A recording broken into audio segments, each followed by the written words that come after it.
If you came this way, taking any route, starting from anywhere, at any time or at any season, it would always be the same. You would have to put off sense and notion. You are not here to verify, instruct yourself, or inform curiosity or carry report. You are here to kneel where prayer has been valid.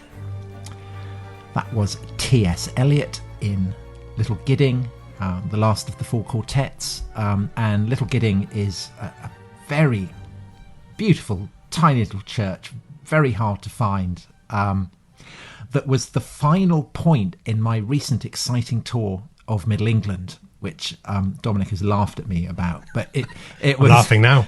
It was a kind of a wonderful place, and a reminder that, in a sense, churches are among our most kind of intimate way to get in touch with history. Eliot, again, in Little Gidding, Eliot famously said that history is a pattern of timeless moments, and you kind of can really feel that, I think, in churches. Or am I being overly romantic, Dominic? No, I don't think you are at all. I think certainly to bring out my inner John Bull, which is never much suppressed, I think England's wealth of parish churches is the envy of any country in the world. I mean, these fantastic historical sites, whereas you say the sort of the layers of the past just seem to kind of strip away as you walk inside the church, and you're standing where generations of people stood. You're looking at what endless generations have looked at, and a place that they took immensely seriously. That kind of, even now, you don't have to be a believer to feel that these places are kind of weighed down with the solemnity and the seriousness of the sort of faith of ages. Yeah, and also, I mean, the coming of Christianity and then the Reformation, and then I suppose the process of de-Christianization are such profound influences on English, British, Irish history that I think that an episode devoted to what churches can tell us about the past is more than justified. And I just want to put it on record, because there has been suggestion on Twitter that the fact that you've had COVID this past week and have been I have it as we speak. I have it as we speak. You have it as you I've speak. risen from my sickbed to do this. Wow, I mean, this is like a kind of something from the Bible in itself. It is. But people have suggested that I have snuck this in while you've been But actually, Dominic, this is your idea, isn't it? Yes, it pains me to admit it, but it is my idea. Because, Tom, I happen to know the absolute best person in the entire British Isles to you can't say British Isles. I just did. And the Atlantic archipelago, I believe. The entire British Isles to talk about churches. She's an Irish woman. Her name is Rachel Morley. She's a former winner of Person of the Year at her old school. She's the director of the Friends of Friendless Churches. And most of all, her big claim to fame, she is my sister-in-law. And here she is. Hello, Rachel. Hello. Morning, Rachel. Hi, Tom. Thanks for that, Dominic. You're very welcome. You were Person of the Year. I was. Don't be embarrassed about it. No, I'm not embarrassed. I was Person of the Year, but I find it very strange that you suggested this topic, because anytime when I come to visit and I talk about churches or I bring them up, you always just kind of put your head in your hands and say, not another bloody church. There's a lot of rolling of eyes goes on in my house. Yeah, exactly. So I'm surprised. I'm as surprised as anybody to be here today. So Rachel actually wants to live with us, Tom. She lived with us for 18 months. No, only about 10. Oh, it felt like 18. It felt like 18. Did you take Dominic around lots of churches? I hope so. I did not. No. Oh, missed opportunity. He wouldn't come with me. There's no point. What can you do with this man? I know. No, but this is ridiculous, because Dominic has suggested this subject. So, Dominic, I mean, this is a great theme. A great theme. So, how are we going to do this? Rachel, you have chosen your... I mean, we said 10 best. Best is, it's a hopeless phrase. 10 top churches. And we put... So, I put a request for kind of people's suggestions on Twitter, and I don't think we've ever had quite the response that we had to that. I mean, we had more people reply to that than I think anything we put out before. An immense range of suggestions. Dominic, we had... What did we have? We had some entirely predictable ones from people who've appeared on the show. So Dan Jackson, author of Northumbrians, obviously went for A Northern Church, St George's. Yes, they were all Northumbrian ones. Jonathan Wilson, son of Sunderland, he went for St Peter's Church, Monk Wearmouth, which is of course a brilliant choice. That's the one that famous for Bede, the glory of the northeast. What else did we had? We had so Rachel. We had a lot of enthusiasm for Durham Cathedral. We had Simon Sharma. Yeah, he great chose St Magnus historian. Cathedral, Kirkwall. Do you agree with that choice, Rach? I do not. No. Right. Well, okay. The reason why is because you asked for churches, and so many people gave you cathedrals. I mean, that's Right. A rookie's error. Well, it's not what you asked for, so why would they be telling you cathedrals? Simon Sharma didn't even read the question. He didn't even read the question, exactly. So there we go. And I guess the thing is, I'm really nervous because this is a massive responsibility. Okay. And it's been done so many times before. Like, obviously, Betjeman did his best British churches. Right. Yes. And on that. Yes. So on that. Sorry. Just to interrupt. So we also had one from Giles Fraser, famous vicar. Famous vicar. Famous vicar, top vicar, and he suggested He's in St the top 10 Enodoc. vicars, yeah. Yeah, St Enodoc in North Cornwall, which is a wonderful church, has a spire that looks like the tail of a stegosaur, and but also it's where John Betjeman is buried. And John Betjeman, he loved his churches, didn't he? Rachel has been to St Enodoc Church with me. I have. Oh, so you have been to a church, Dominic? I have with yes, yeah. It's a great Wow. church. It used to be Hallelujah. covered by sand dunes, didn't it, Rach? It did, yeah, exactly. And the vicar. And it's got a golf course all round it. It does, It- yeah, it does, yeah. The vicar yeah. used to have to climb down through a ladder, didn't he, in the roof, In the spire, yeah. in the spire Because it was just poking out through the sand, yeah. Yeah. So, Rachel, does that qualify St Enodoc as one of the top churches? It's a great church. It's not on my list. Oh, okay. Okay, so what are the qualifications you brought for your choice of the top 10? And we're including Ireland as well as Britain. Well, we'll see about that. Let's just say, okay, so Betjeman has done it. He did 1,000 best churches. There's Alec Clifton Taylor. There's Pevsner. They're kind of like the giants of 20th century talking about And Simon churches. Jenkins. Oh, yeah, and Simon Jenkins. But he sort of just ripped off Betjeman doing his 1,000 best churches. Well, he did. Hard-hitting opinion on churches here. And We've got them. also, he didn't even go to all of the churches, and some that are on my list are in his 1,000 best churches, which I think is just, terrible that he. God. But also, I think there's a book that's the nation's favourite churches. But again, loads of people voted for cathedrals on that, which I just don't understand. I mean, there are like 16,000 churches in England alone. You have loads of choice. You don't have to go for the obvious cathedrals. Anyway, and then there's Jay Hume on Twitter, and last year he did a World Cup of major churches, which was hugely popular. And the final two, I think, were St Wolfram's in Grantham in Lincolnshire and Tewkesbury Abbey. And in the end, St Wolfram's in Grantham, home of Isaac Newton and, well, not home, but he went to school there, and Margaret Thatcher, that one won. So that was very interesting. But basically, thinking about it, I was thinking, okay, so what do you go for the best? Do you go for the oldest, the biggest, the finest interior, the one with the tallest spire, the longest nave, the smallest, Oh. If If you're doing cathedrals, you want to go for the tallest spire. Okay, I think we can all agree that Salisbury is the best cathedral. It's not as good as but- Lincoln. but- It's not as good as Lincoln. Lincoln's a better cathedral. My- yeah, well, no, because Lincoln's fell down. Go on, it was- Rach. because it was Don't so listen great. to Tom Holland. Anyway, Just that's don't- fine. just talk Okay, over him. And then, okay, great, I will. And then there are other things like, you've got churches that are called, like, the Cathedral of the Marshes, the Queen of the Moors, all of these. And those are all kind of like great churches. But the thing is, whenever you do lists and compile things like this, it's always the same ones that come out. You always get the same ones. There's St. Peter's, Walpole St. Peter's in Norfolk. There's St. Mary's, Redcliffe in Bristol. Roslyn Chapel, Fairford, Long Melford, Burford, So there's no point in me going through all of those because everybody knows those. And, there are so many churches to choose from. There are 42,000 places of worship, around 42,000 places of worship in the UK. So, let's look for actually ones that are a bit more interesting and not obvious choices. So that's Brilliant. mine. Okay. Is that okay? That's fantastic specification. So Nothing obvious, basically. okay, so your top 10 unobvious Yeah. churches. Yeah. Are they in random order? Are you going from 10 to 1 or? Well, they're sort of in random order. What I tried to do was try and make a nice story so that they all kind of flow very into good. one and the Oh, other. we like a story. Oh, we do like a story. Great. So yeah. Okay. Grand. So what are you kicking off with? Okay. I'm kicking off with one which is one that I really like, obviously, because it's in my top 10.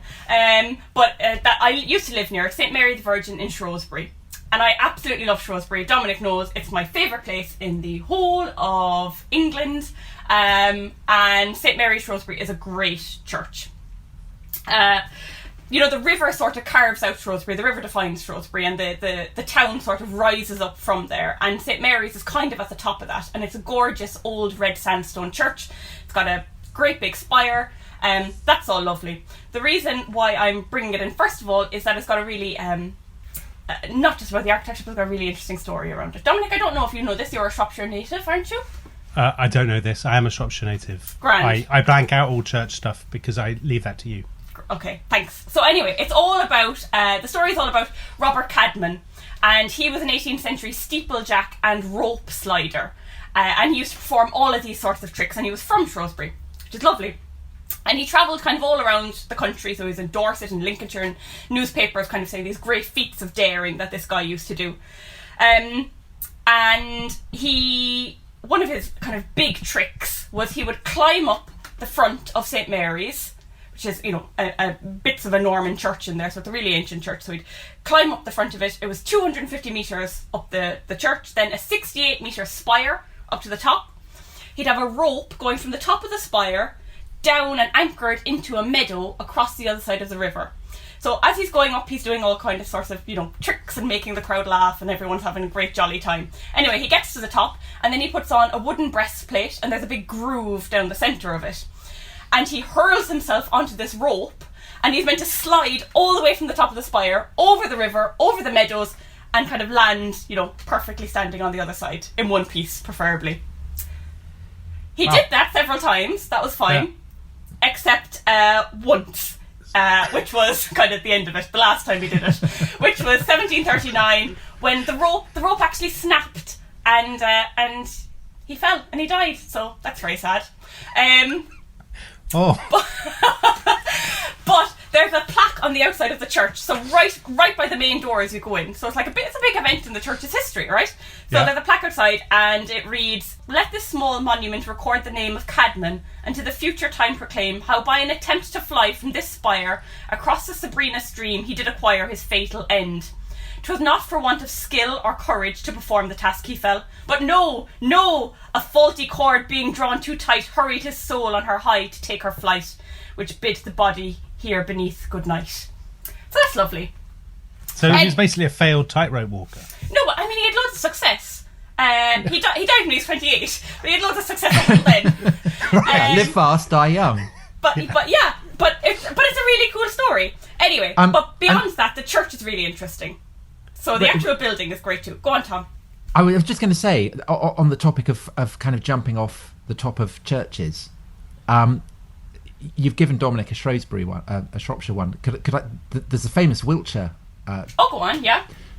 Which is Aylmer of Malmesbury, the monk who built himself a glider and hurled himself off the top of Malmesbury, and he crash landed and lost the use of his legs, but he didn't die. Oh, okay. So I'm just sticking up for that. People who jump off churches in Wiltshire are slightly better at it than people who jump off it in Shropshire. So I'd just rather putting be that killed. out there. Well, you might prefer to be killed outright. I think it depends how. No, because then you have a long, profitable life as a hero of aeronautics. Well, a failed hero of aeronautics, surely. The glider worked. Anyway, listen, we're getting off, and I'm distracting Rachel from telling us become top 10 gliders rather than top 10 churches. Dominic, I guess I kind of thought of you with this one. Obviously, there's a Shropshire connection, but also you recently did a nice Go Ape challenge, so you were doing your own bit of rope sliding. I did. Which you, do you think you were as good as Cadman? I was Dominic, terrified. tell us about this. I don't know anything about this. We went in the summer. We went and did Go Ape with my son, two of his friends. Now the two friends had difficulties completing the course, so that left me and Arthur. And I found it absolutely terrifying. So Go 8, for people who don't know, is this thing where you've got kind of platforms and walkways and kind of adventure playground type things suspended high in trees. It's for sort of daredevil type activity. And I kind of does Dominic strike you as a daredevil? An intellectual daredevil, surely. I'm loving this insight into I actually how Dominic is seen by. I thought I was going to have a heart attack. I was so terrified. There was a thing we had to do, a climbing wall suspended between two trees, and it was the way of getting from tree to tree.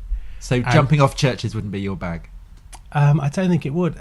There's a lot of zip wires involved in Go Ape. So, I mean, that's basically what was going on in Shrewsbury, isn't it? Exactly. Yeah, exactly. So, yeah, great choice, Okay. Rachel. Anyway, Thanks for great bringing that choice. up. But before, that's fine. But anyway, just to say a couple of more things about that church, because it is gorgeous. So it's, it's like lots of lovely Norman bits, lovely old red sandstone. But when you go in, it's got an amazing 15th century roof, carved timber roof in the nave. But I think probably the real kind of crowning glory of the church is the stained glass. So it's got an almost complete Jesse window in the east window from about 1330. It did come from the old St. Chad's in Shrewsbury, which collapsed, unfortunately. But they've got that stained glass, but also in all of the other windows, or most of the other windows, it's got some of the best collection of 15th and 16th century continental stained glass. I mean, it's amazing. You could spend hours looking at stained glass there. It's just gorgeous. But also, if you're in Shrewsbury, you can also go to St. Alkmund's, St. Chad's, the Abbey. You can go to the Old Market Hall and. Are you being paid by the Shrewsbury Tourist Board? I would like to be. I would like to work for Shropshire Tourism. And Rachel, can I just ask you, just very quickly, often when you go to churches, you'll be told, the stained glass window got destroyed in the Reformation, or it got destroyed, shot by Cromwell's troopers or whatever. Yeah. How true is that? Do you know? I mean, is it a... I imagine some of them were, yeah. But by and large, the idea that all stained glass window got smashed in the Reformation is... I guess, I guess two things. It depended on what it depicted and how obvious it was, I suppose, Yeah. But yeah, so I guess some of it was. I don't know. I don't think all of it was. I mean, definitely all of it wasn't. Obviously not. If it's there, There's some great survivals. Yeah. Presumably, the more figurative, but also the more obviously sort of papist it was. Yeah. The more likely it was to be destroyed. It must be as simple as that, surely. And just whether the church was occupied at some point by soldiers. Yeah. Like Burford, let's say. Yeah. Where soldiers were in the church. Yeah. Yeah. Anyway, Rach, we're going far too slowly. I know. Okay, I'm going. And this is a big one. That was meant to be my short one, so we need to hurry up. Okay. So from there, my kind of seamless segue into the next one is, so that was, great feats of daring, brilliant people. So there I go to North Wales to St. Bainol, Clynnog Far in Gwynedd. Do you know this one, Tom? No. Okay, great. Dominic, I know you don't know, so there's no point asking you. Sorry, I know you don't. Anyway, so St. Bainol was probably one of the most important saints in Wales, definitely in North Wales. His name, it's kind of a mutation of Old Welsh, and it means knowing cattle. So even to That's not a name you want. But also, to this day, he's still the patron saint of sick cattle and children. So there we go. So anyway, from that you might think that Bainol had came from an agricultural background, but he didn't actually. He was a grandson of a king of Powys in the 7th century, and ultimately he chose the monastery over the monarchy. He packed off to Bangor and he became an abbot. He was a missionary, he travelled around a lot, that's all great. There's 11 churches in total dedicated to him. One is one of the smallest, St. Bainol's Colbone in Somerset, which is very nice. But the one I want to talk about is St. Bainol's Clynnog Far. And that's on the Clyn Peninsula. And it is a 15th century whopper. Like, it's gorgeous, it's huge, it's massive. Big, massive space. It's got this gorgeous, it's plain glazing, no stained glass in the east window. But it's got, a screen, misericord. It's got lovely crocketed. Sorry, Dominic, you won't like me using technical terms. I know I was warned off using terms that people wouldn't know. But anyway, crocketed sedilia, all of that sort of stuff. It's great. But this church was the site of this the monastery, St. Bainol's Monastery. So it's really interesting. Beno was buried here. He was interred in the monastery chapel, but the monastery and the chapel were both destroyed by Vikings in the 10th century. And Coming from Ireland, presumably. Were they? Why would Vikings be attacking North Wales? Were they coming from Dublin or something? Maybe, yeah. You don't care. I don't really care, because that's not on my story, and I have no time to talk about all this. Anyway, so there's loads to say. So anyway, what's interesting is across the road there's a holy well, with St. Beno's holy well, and apparently if you went on your pilgrimage, you could go to this holy well, you could be dunked into the water, and you would be cured of anything from epilepsy, rickets and impotence. But to make it work, you had to go for a big dunking in the well, then go across the road to the church and sleep on top of Beno's grave for the night. So that was great. And then that was all fine, and that was actually a practice that continued like until the 1700s. But nobody does it now. Nobody does it now because rather than the Vikings, the Victorians came along and said that the tomb was unsafe, so they dismantled it. Health and safety.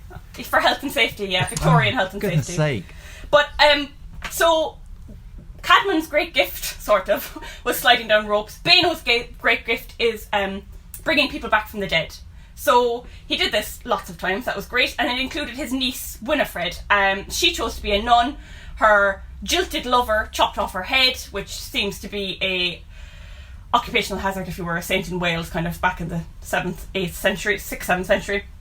But St. Winifred's well in Flintshire is on the site where her head fell off, and apparently this spring came up. And it's actually, it's one of the most popular places in Wales. It's absolutely gorgeous. It's called the Lords of Wales, so that's great. So do people still go there to get healed? Yeah. Brilliant. Yeah. How many? So that's great. Lots of people? Loads of people, yeah.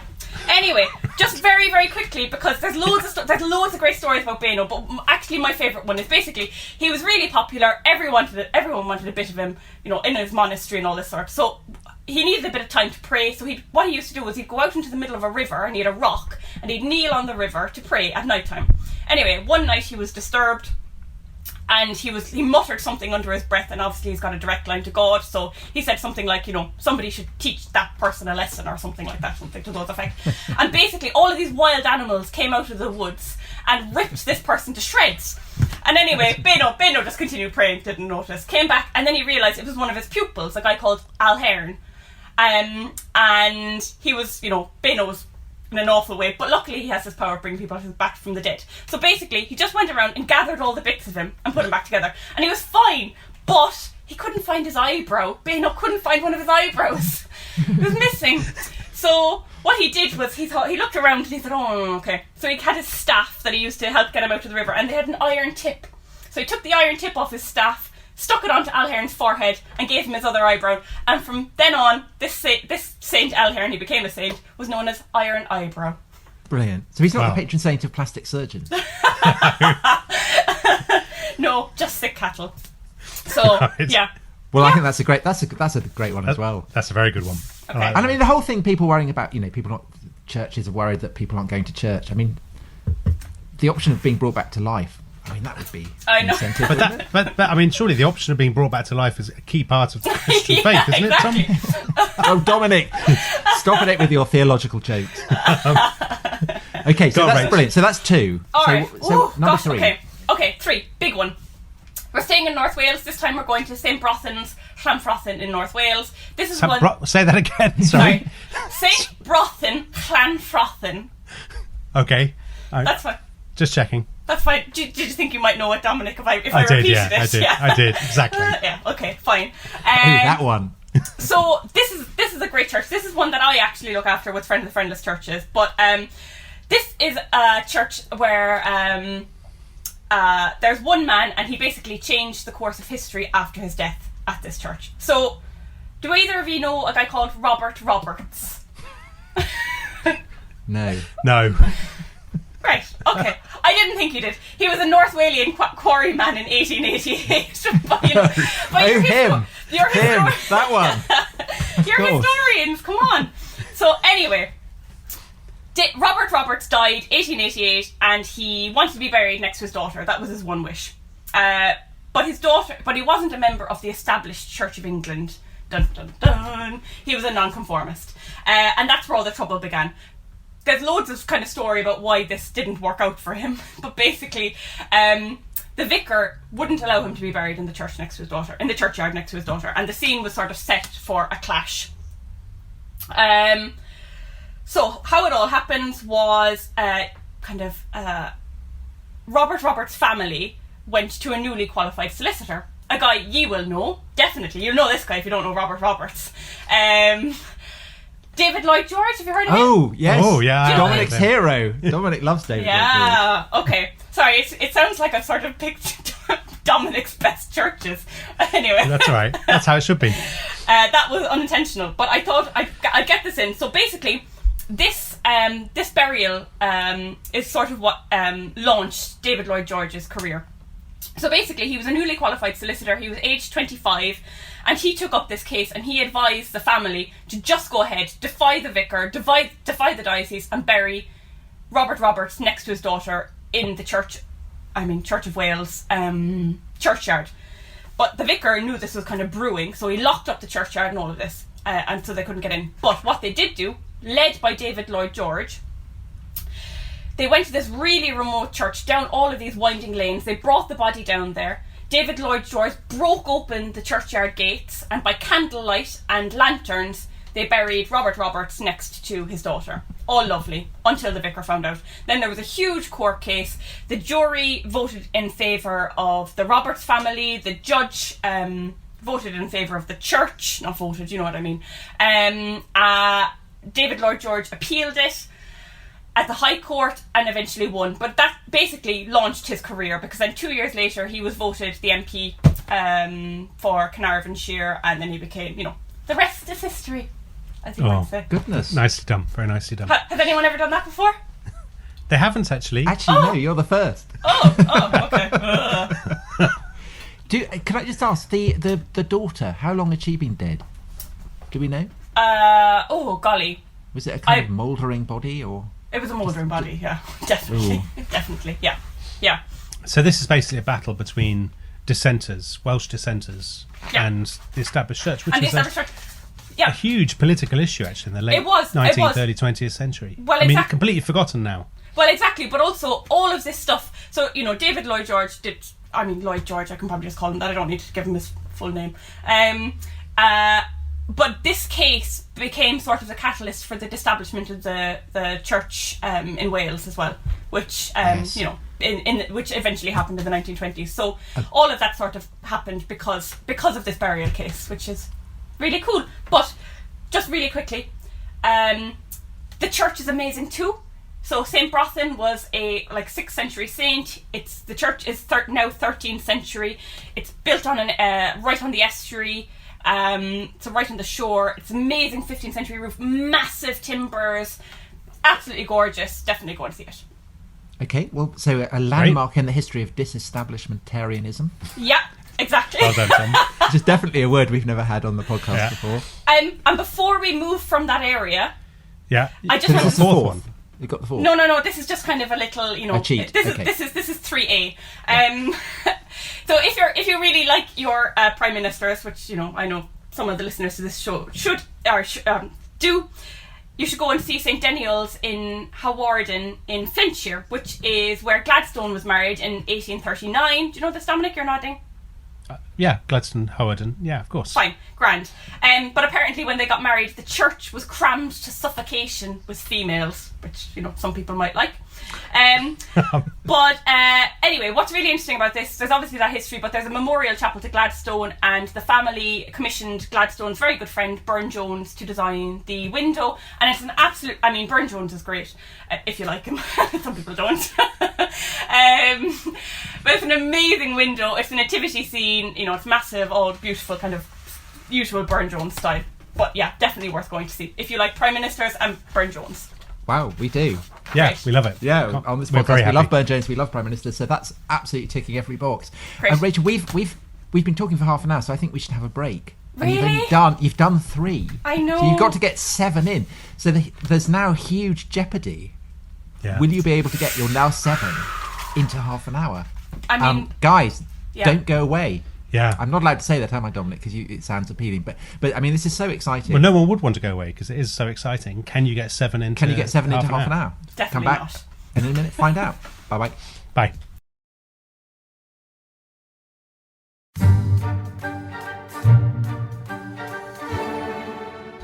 Welcome back to The Rest is History. We are facing half an hour of intense excitement and jeopardy as our guest, Rachel Morley, the director of Friends of Friendless Churches, former winner of Person of the Year, is going to see if she can fit her remaining 7 churches into the last half hour of the show, having taken the first half hour to do 3 churches. So, Rachel, It's massive, isn't it? It's high octane. I mean, this is unbelievable drama. At its best. Okay, so neither of you talk for the next half an hour, please. Okay, so and I'll just get it out. Fine. Okay. Next, number 4 on my list. I have a big intro to this because I want to try and fit as many churches in as possible. So I'm just going to try my best. Okay. Right. Anyway, who knows about the Commonwealth Grace Commission? Yeah, I do. I've been to it. Well done. Anyway, okay. Yeah. There's a really good book that came out, I think last year or the year before, called Tomb with a View by Peter Ross. He's got a great chapter in it, and he taught me lots about the Commonwealth Graves Commission that I didn't realise. So things like, if you're buried in a Commonwealth Grave cemetery, your stone has to be 813 millimetres above the grass, and the grass has to be cut between 3.5 and 6 centimetres. I thought that was very interesting. Anyway, this is kind of a segue into number 4, which is World War Churches, Chapels, Memorial Churches, Chapels. So I want to call out just 2, which will be very familiar, and I'm not going to have time to talk about them in any great depth, despite I've written loads. There's the Italian Chapel in Orkney, which is great. It's a prisoner of war double Nissen huts. They used cement. They used things like corned beef tins to make candle holders, and car exhaust to make the font. Really great. Rach, let me interrupt. Yes. One of our listeners suggested this. Kimberl Fod. Kimru Fod. He suggested it. Well, that's Kimru, great. give yourself a massive round of applause. Yes. Great. Anyway, moving on from that, there's a Wales prisoner of war chapel, which many people don't know about. It's Hentland Chapel near the River Tyvee. That was a 1994 chapel again. 1944 chapel. It's a Nissen hut, and they used all sorts of things like berries, tea, coffee. They burned fish or boiled fish bones to make glue, and they decorated. That's all great. I have to go at really high speed. So, number 4. Neither of those was number 4. No, unbelievably. Those were just ones that deserve a mention. They deserve a mention, but they're not number 4. So number 4 is probably one of the most moving places I've ever been in my whole entire life. It's the Sandon Memorial Chapel in Hampshire. It is outside. It's a really modest kind of red brick chapel, but inside it is just. It's just this epic, large-scale murals. The interior is entirely painted by Stanley Spencer, and it was done between 1920 and 1926. And it was built to honour the forgotten dead of World War I, specifically Lieutenant Harry Sandham, who basically he was on the Salonika front with Spencer.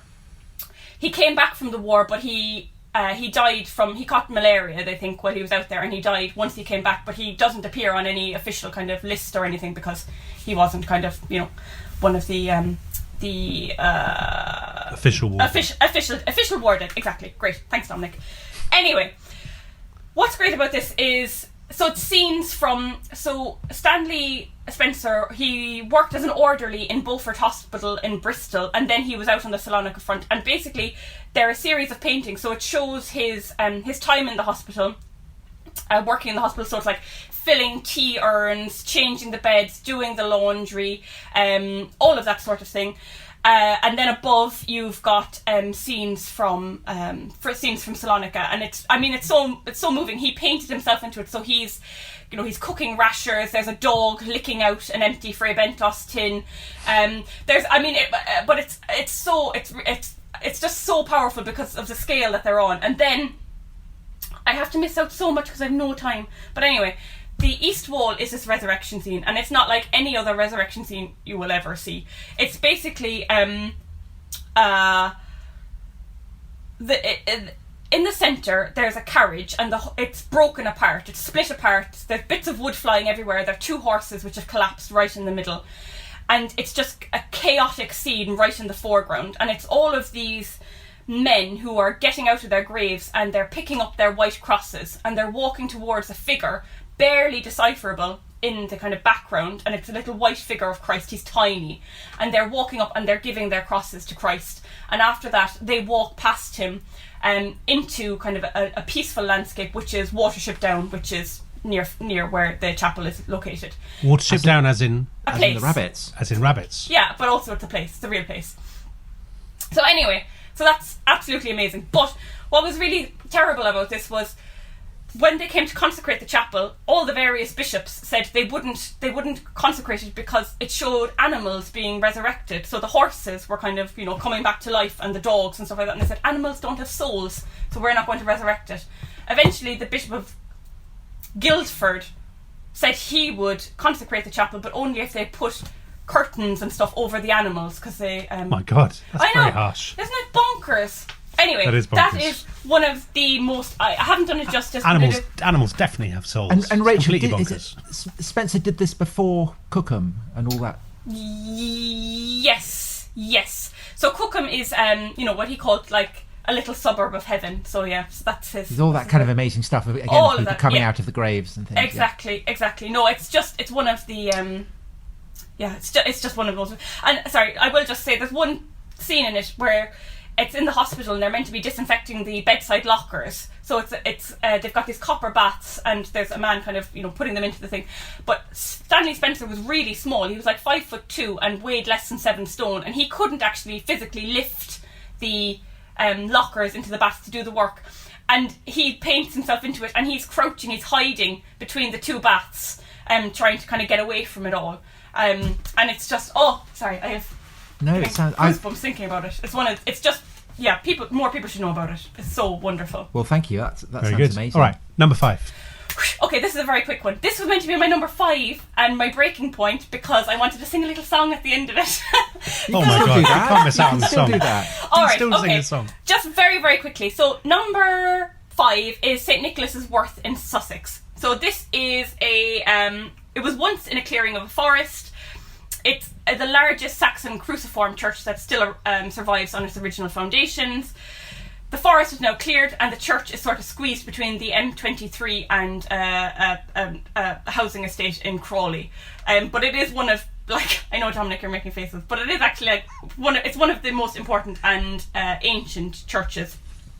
Somebody once described it as the most beautiful set of arches left to us by the Saxon world, which is great. Sounds good. Yeah. Anyway. Interesting things about this is all the Saxon stuff, obviously, but in the churchyard you will find Robert Whitehead, who... Does anybody know who he was? No. Tom? Fine. No. He was the inventor of the torpedo. Oh, that's a good fact. It is a good fact, and basically he sold his first torpedoes to the Austrians, and then in 1912 his granddaughter went to I don't know, not launch torpedo, that would be terrible, to celebrate a new torpedo or something in Austria. And she as you do. She met the commander, who was George von Trapp, and she went on to marry him. They had 7 children in 12 years. Then she died, and the husband moved to Salzburg, hired a nun needed a nanny. Who needed a nanny, got a nun called Maria, and then they became the Von Trapp family choir, and there's the Sound of Music. That is a very, very good story. It is a good story. And I can see why you need a song. Well, no, I'm not going to sing The Sound of Music, but basically, there's so much Saxon stuff about this. So it's Saxon arches, Saxon foundation, Saxon apse, Saxon windows. I don't know if this is right, but I like to make up songs. Dominic will know this is sort of a thing in our family. We like to make up random songs about things. So I'm always making up songs, Tom. So if I could give St. Nicholas Worth a song, I would call it... Sorry, I feel so embarrassed now, but anyway... I'm too Saxon for my shirt. Too Saxon for my shirt. So Saxon it hurts. Anyway, there we go. We've never had that singing on the podcast about the Anglo-Saxons before, but I think we should make it a rule. Anyway, there we go. We have to move on. Sorry, guys. Is that the only song? That's the only song. Oh, Sorry. disappointing. Oh. Sorry. I mean, who knows? I might come up against anything else. Spontaneously. Anyway, the next one is Time and Space Church. Dominic, I know you like this. Sorry, Tom, you might like this too. I feel like I'm kind of leaving you out. Sorry. Anyway. No, you focus on Dominic. He needs Okay. he needs education. He does need education, yes. Anyway, so Dominic, I know you did a series or a program on sci-fi, didn't you? A series, Rach, a series. A whole series? Oh, I thought it was just one off. Oh well, there we go. It's a great series if anybody would like to watch it.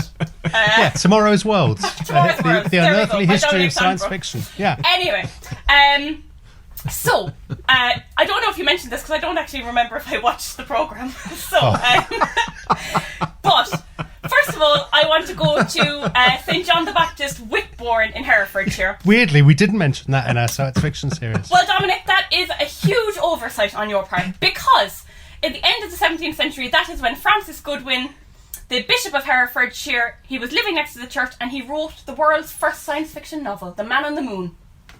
The Man in the Moon. You didn't know that? Get the title right. The Man in the Moon. The Man in the Moon. Anyway, basically, very quickly, it's a Spanish man called Domingo Gonzalez. He's stranded on an island and he trains a flock of swans to basically, what's the word I'm looking for? To basically fly him away in a cart, and they fly him up to the moon. And when he gets to the moon, or when he's on his way to the moon, he realises that actually Copernicus was right, that the Earth is not the centre of the universe and it revolves around the sun. And when did he write this? At the end of the 17th century. Right. Very, very end of the 17th century. And he also describes gravity, which is decades before Isaac Newton would ever go on to discover it. Godwin's buried in the churchyard in Whitbourne. That's not the church. This is, again, just a segue. Oh, God. That's not even the church. It's not the church. Anyway. There's so little time. No, I know. You keep doing these segues. So little time, but so many churches. Anyway. Then, so we talked about Isaac Newton. From there, we go to St. Peter's and Paul Market Overton in Rutland. Basically, Isaac Newton's mother was from there. He spent a lot of time there. The church at Market Overton has lots of lovely Saxon elements. And in the churchyard, they discovered a bronze Saxon water clock, something that was kind of developed or derived from the ancient Egyptians.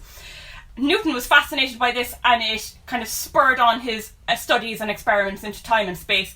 And apparently, there's a sundial on the church, and he donated it to the church in kind of gratitude for it kind of spurring on his studies. Anyway, the church that I want to talk about, which is actually number 6, is Neither of those were the church. No. Unbelievable. No.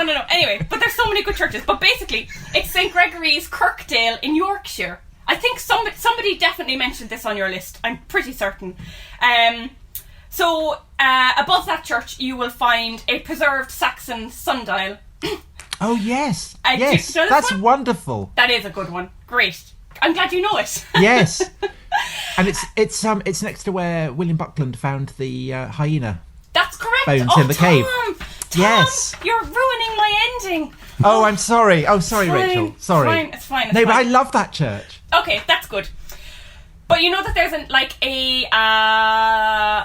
it's got like the longest inscription in Saxon English on that sundial. Do you know it? Do you know what it says? I can't remember, but I do remember knowing He that. doesn't remember. Okay, great. So I'll read it out to you very quickly. So it says, Orm, the son of Gamel, bought St. Gregory's church when it was utterly broke and fallen and caused to be made anew from the ground. He dedicated to Christ and St. Gregory. In the days of King Edward and the days of Earl Trusty, Haworth bought me and Hareth wrought me and brand the prior. So from that you can date the sundial to about 1055, 1065-ish, when Edward the Confessor was king, right? That's all great. Tosti is better known as Tostig, the brother The name of of my Harold. cat. Tom's Yeah, got the a name cat of my called cat. Tostig. There you go. Oh, great. Yeah. Lovely. Sorry. It all connects. It all connects. But basically, then Tosti was killed. He killed the Gamal in that inscription, and then eventually he was himself killed at Stamford Bridge. Yeah, basically. But the sundial is great. It was covered. It remains in such good condition because it was plastered over for about 700 years and was only discovered in 1771. But remarkably, it's actually the sundial is a reused grave slab. So when Orm, son of Gamel, says in this inscription that the old church was broken down, they reused bits of that much earlier church, which 20th century excavations found to be about 8th or 9th century, which is really cool. So they found like carvings and stuff like that in the walls, and yeah, there's loads of lovely cross slabs and all of that sort of stuff in the walls, which is great. Anyway, that's right about Buckland. Quarryman, 1821, I think, yes, found nearby from there, reopened a cave, Stone Age things, hyena bones, but also hippopotamus bones. And it is, okay, Tom, you know it. No, it's such a kind of dramatic setting. Yeah, absolutely. Go down from the church down, and it's fabulous. Yeah. Yes. All right, let's crack on. What are you on now? Number 8? Number 7. Number 7. Oh my God. This is a quick one. Okay, this is weird animals to weird animals, sort of. So hippopotamuses to turkeys. Great. Okay, so most people think of churches, they think of Christmas. That's definitely what the Church of England stats will tell us anyway. But also there's a Yorkshire church that celebrates not only the coming of Christ, but also the coming of the turkey. Does anybody know it? St Andrew's, Boynton in Yorkshire. No. I don't know. Fine, okay. It's a gorgeous church, but there are turkeys everywhere in the church. And the reason is because William Strickland of Boynton, he brought the first turkey to Britain. So in 1526, he went to America to find his fortune. He went looking for gold, but came back with 6 turkeys. Basically, he bred them and then he sold them. And they became so popular, he became really rich. He was able to build a country house. He became an MP in the reign of Queen Elizabeth. But he adopted the turkey as his kind of family symbol. So there's a turkey lectern, there's turkeys in the window, there's turkeys all over the tombs. It's great. So first turkey came from him, and also when he was trying to get his coat of arms, he used the turkey, and his little sketch of a turkey is the earliest depiction of a turkey in the whole of Europe. That's fantastic. What's that with a claim to fame? So and why shouldn't turkeys be in churches? Why shouldn't they be in churches? You know, they're God's creatures. That's right, yeah. But also, as well as the turkeys, the church is absolutely gorgeous. Inside, it's like a Georgian box, beautiful, redesigned by John Carr of York in the 18th century, green panelled pews, it's got clustered columns, cornice, plaster putty, swags, medallions, it's got this flourish of a staircase, absolutely gorgeous. And my favourite is a really lovely Norman tub font where it's got intersecting arches, kind of little almost kind of classical capitals and plinths on the arches, and it's kind of got this greenish tinge, and it's absolutely lovely. Loads more to say about that, but we have no time. Okay. Great. So we've got 2 left. 3 left. No, we have 3 left. Oh my 3 goodness. Left. Okay, I'm going to be really quick. I'll try. No, we've got 10 minutes. Oh, okay. The next one is a long one. Okay. So this is kind of all this about is so exciting for the listeners, finding out whether you're going to do it or not. Okay. Let me just look at the time. Fine. 15 minutes. Okay, fine. 10. All right, Tom, I get it. Fine.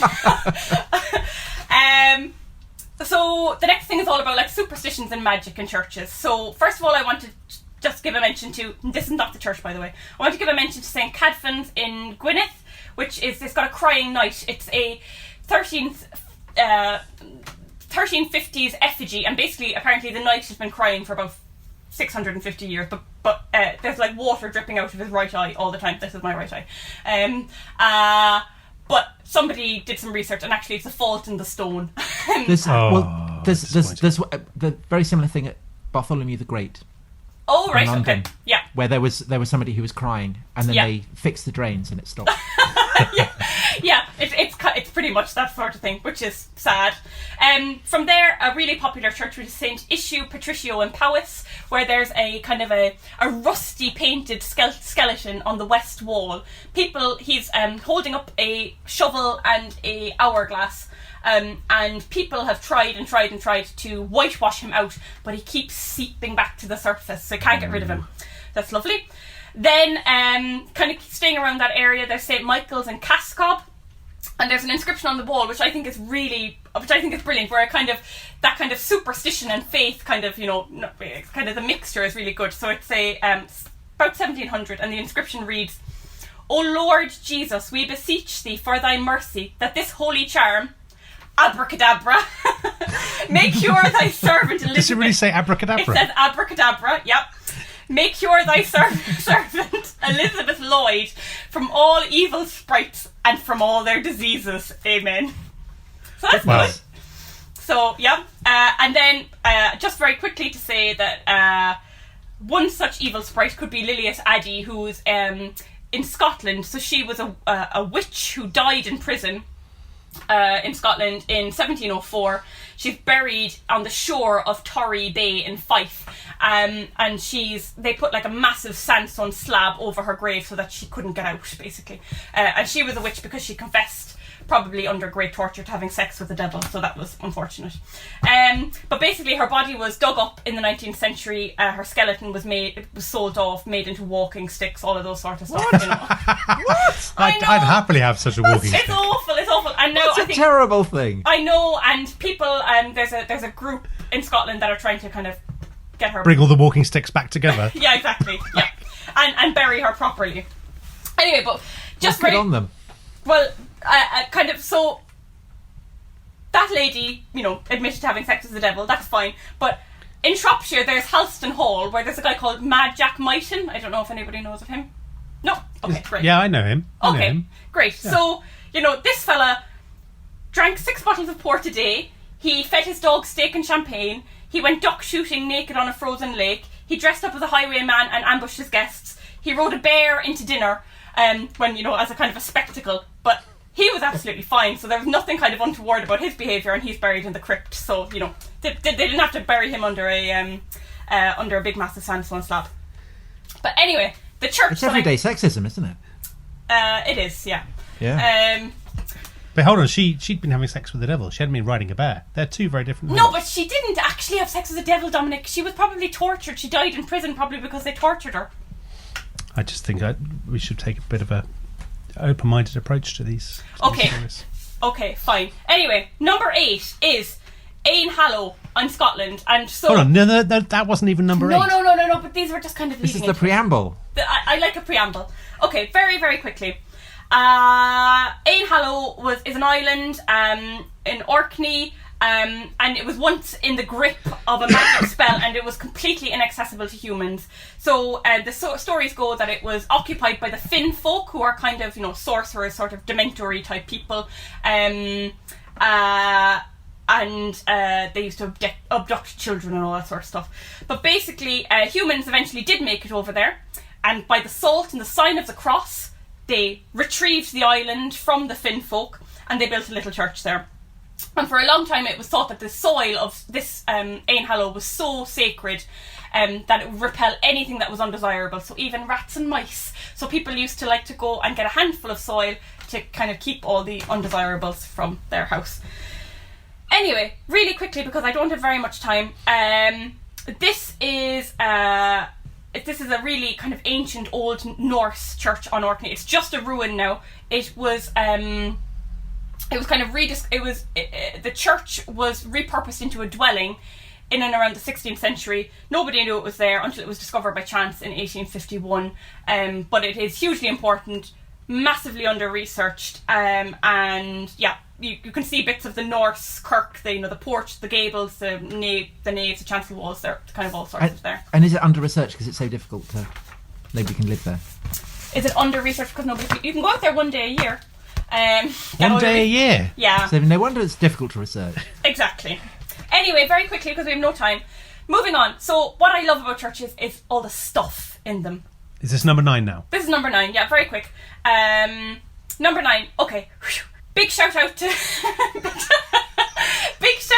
St. Bothol's, Hardham in West Sussex. This is the preamble again. This is the preamble, okay. Big shout out to St. Bothol's, Hardham in West Sussex, which has some of the oldest wall paintings in the UK. It's got the Annunciation, the Massacre, Adam and Eve, George and the Infidels, Doom, Flight into Egypt, all there, amazing. Date to about the 1100s, on the side of a road, cars flying past, nobody knows it's there. Great. And it survived because it was whitewashed? Or yes, was it just so obscure Correct. Yeah. Okay.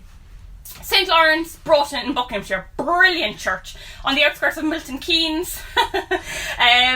It's really great wall paintings, nothing on the outside. Inside, 15th century wall paintings, massive George and the Dragon, you've got dooms, you've got, blacksmiths, you've got all this sort of stuff. What I love is it's got a little panel called the Warning to the Blasphemers, and you've got all these kind of, contemporary dressed 15th century fellas and looking all nice and dandy, and in the middle is a Pieta, and Christ is kind of lying there, and his body is kind of being pulled apart, so it's like the skin is shredded off his arms and legs, and there's blood dripping around.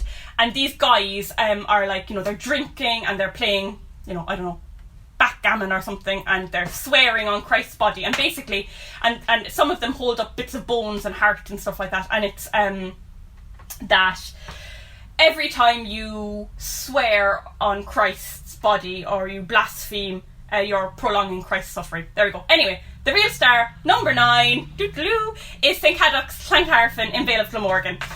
So these not St. Thomas's in Salisbury.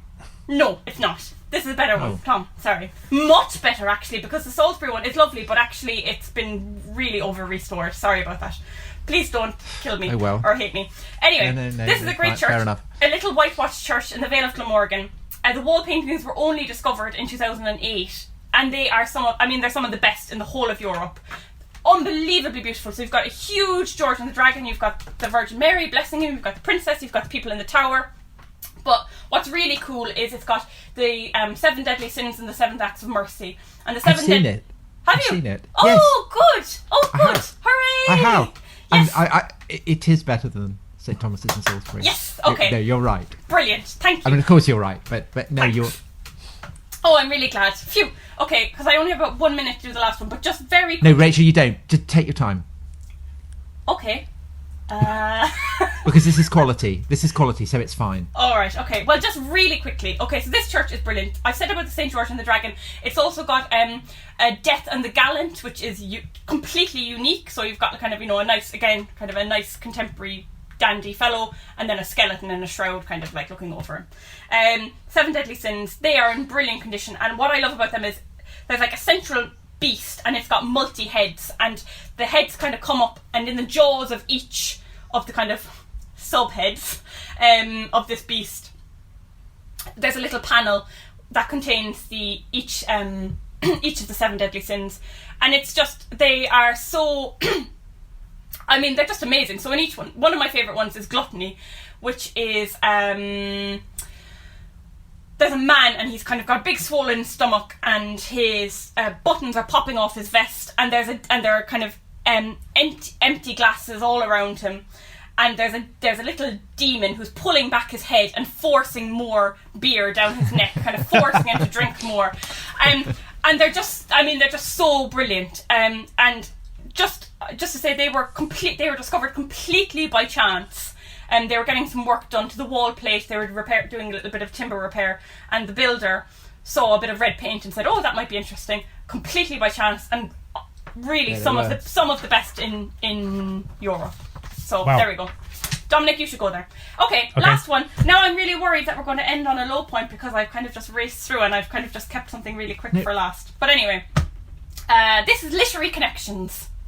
So loads of literary connections. Thomas Hardy, love of my life, all of that sort of stuff.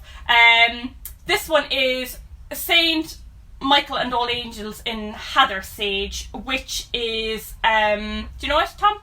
Making a noise? No? Don't think so. Okay, so this isn't a Hardy church, but it's basically a 14th century church. Lots of all interesting things, but the big thing here is the heirs. They're absolutely everywhere in the church. They were the lords of the manor for about 800 years, so you can see them on the font, the porch, the memorials on the walls, coats of arms. The heirs, everywhere. sorry, that's their surname. Heirs, yeah, sorry, heirs. Yeah, okay. Yeah. Sorry, EYRES. Yeah. Basically, in 1854, Charlotte Bronte came here.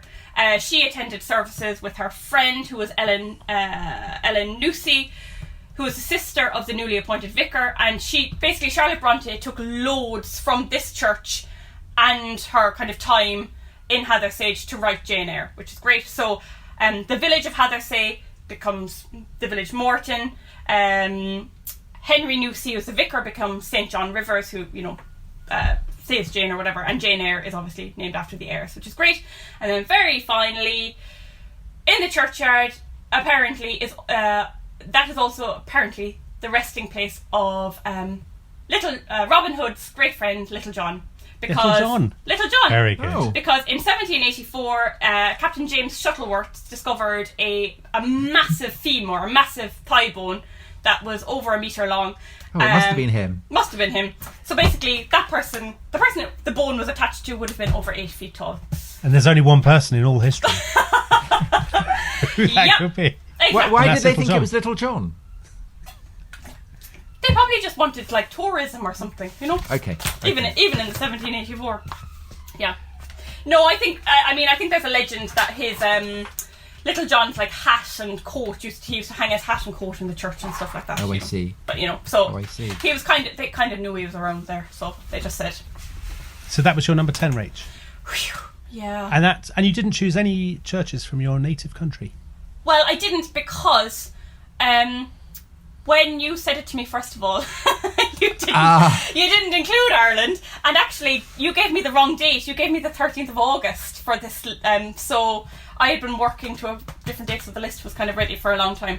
So anyway, so I was working to that, and then Tom, I nearly died when you said Britain and Ireland. I saw. So yeah, that was panic. Well, I mean, huge apologies to our Irish listeners and to you, Rachel, Sorry. for Dominic's incompetence. I mean, I can choose one very quickly, but it's Yes. Let's so have an Irish one. basically, an Irish one. It's an obvious choice for me, but it's my local church. We grew up in Turner's Cross, which is a 1920 suburb of Cork City in Ireland. The church there is amazing. It was built in about 1920. Started building in about 1929, I think. But it is the first concrete church in the whole of Ireland. But also, some people say it's the first modernist church in Ireland. But it was designed by a guy called Barry Byrne, who was a student of Frank Lloyd Wright. He was based in Chicago. He never even got to see the church. But it's just amazing. What I love about it is it kind of takes... it draws on like Christ the Redeemer, so it's a massive Christ with open arms, and you kind of walk under the doors under his arms. And it's limestone on the outside, limestone sculpture. Really interesting kind of the way the trusses are arranged internally, so it's beautifully lit, kind of a stepped gable, all of this sort of stuff. Lovely like black marble and all this sort of stuff. Anyway, let's put that in as 11th. And I think we really need to find a way to put this list somewhere, don't we? I guess we should put images online, Tom, shouldn't we? We'll put the and yes, and when we publicise this on Twitter, we'll add. So, Rich, if you send us the list, that would be great, because I mean, that's a fantastic array you've given us. I can't thank you enough. And Rach, Rach, you should plug your charity. Okay. So you're the director of Britain's leading churches charity. Other church charities are available, but they're not as good. Let's be honest. No, yours is the Friends of Friendless Churches. So tell us just a tiny bit about this extraordinary named organisation. Okay, fine. So the Friends of Friendless Churches, we were founded in 1957, and it was basically, it was the 13th of July. Churches were being demolished, being declared redundant, and just being left fall apart. And this Welshman, who was our main founder, Ivor Bulmer Thomas, gathered a group of all his friends. Tom, you spoke about T.S. Eliot. T.S. Eliot was one of the founders. John Betjeman, John Piper, Lady Mander from Whittick, Roy Jenkins, all of these people got together and they called themselves the Friends of Friendless Churches, and they would be the group that goes out and defends these buildings that when they are no longer used for worship. And that's basically what we do. Churches are closing, more churches are probably going to close, but they are some of the greatest buildings. They are the spiritual investment of generations. They're regardless, I think they kind of transcend time and race and religion, and that they are just saturated with kind of human experience. They also contain some of the best art and architecture. They're everywhere, and they should be protected for everybody and not sold off to private individuals. And that's what we do. We work in England and Wales. We're non-denominational. We currently have 60 churches in our care, and we take on more every single year, and we do it with a grant of £120,000. So we kind of work on a shoestring. So yeah. Okay. Well, Thanks. I can't thank you enough for that. And I think that your selection brilliant eminently proves what you said about churches. I Okay. mean, they're kind of incredible fascination. Well, I guess So thanks so much. Sorry. I guess what I wanted... Sorry, Tom. I guess She's what still going. Well, no, I guess the reason why I kind of chose these ones is that you don't need to go to kind of... Even the smallest and most obscure church, the one on the side of a motorway, is still packed with history, even if it's, you know, Saxon, inventor of the torpedo, Von Traps, it's all there. Yeah. You know, Brilliant. yeah. Yeah. Okay, thank you very much, Rach. Thank you you. to everybody for listening. Visit your local church, donate to the Friends of Friendless Churches, and most of all, listen to the next Rest is History. We'll see you all next time. Bye-bye. Bye-bye.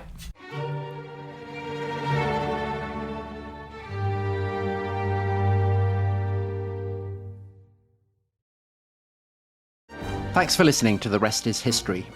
For bonus episodes, early access, ad-free listening, and access to our chat community, please sign up at restishistorypod.com. That's restishistorypod.com.